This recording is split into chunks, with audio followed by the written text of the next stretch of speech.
নমস্কার, আপনাদের সবাইকে স্বাগত। অন্ধ্রপ্রদেশের উপকূলীয় শহর বিশাখাপত্তনমের জাঁকজমক আয়োজনের শুরু হলো ইন্টারন্যাশনাল ফিল্ড রিভিউ 2026। বিশ্বের একাধিক দেশের যুদ্ধজাহাজ, সাবমেরিন ও নৌবাহিনীর প্রতিনিধিদের উপস্থিতিতে সমুদ্রপথে শক্তি ও কূটনৈতিক এক বিরল প্রদর্শনীতে পরিণত হচ্ছে এই আয়োজন। ভারতের তরফে নেতৃত্ব দিচ্ছে ইন্ডিয়ান নেভি। এবারে ফিল্ড রিভিউতে বিশেষ আকর্ষণ দেশীয় প্রযুক্তিতে নির্মিত বিমানবাহী রণতরী INS বিক্রান্ত। সমুদ্রপৃষ্ঠে তার উপস্থিতি শুধু সামরিক শক্তির প্রদর্শন নয়, বরং আত্মনির্ভর ভারতের প্রতীক হিসেবেও ধরা হচ্ছে। কি এই ফিল্ড রিভিউ?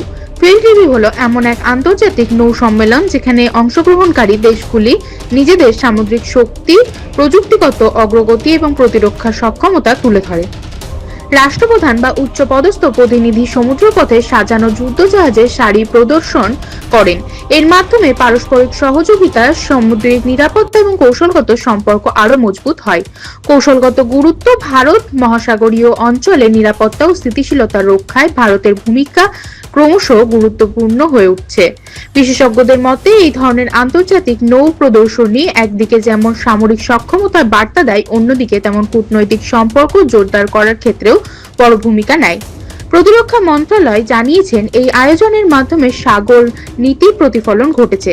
ভারত মহাসাগরীয় অঞ্চলে শান্তি, নিরাপত্তা ও সহযোগিতার বার্তায় তুলে ধরা হয়েছে এই মঞ্চে।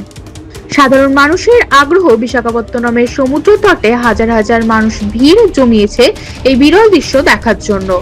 আলোকসজ্জা, ব্যান্ড পারফরমেন্স এবং সমুদ্রপথে যুদ্ধজাহাজের শোভাযাত্রা শহরে উৎসবের আবহ তৈরি হয়েছে। সব মিলিয়ে ইন্টারন্যাশনাল ফিল্ড রিভিউ 2026 শুধু সামরিক মহড়া নয়, বরং ভারতের সামুদ্রিক আত্মবিশ্বাস ও আন্তর্জাতিক মিত্রতার এক উজ্জ্বল প্রদর্শনী হিসেবে ধরা হচ্ছে। জয় হিন্দ, জয় জওয়ান, জয় কিষান।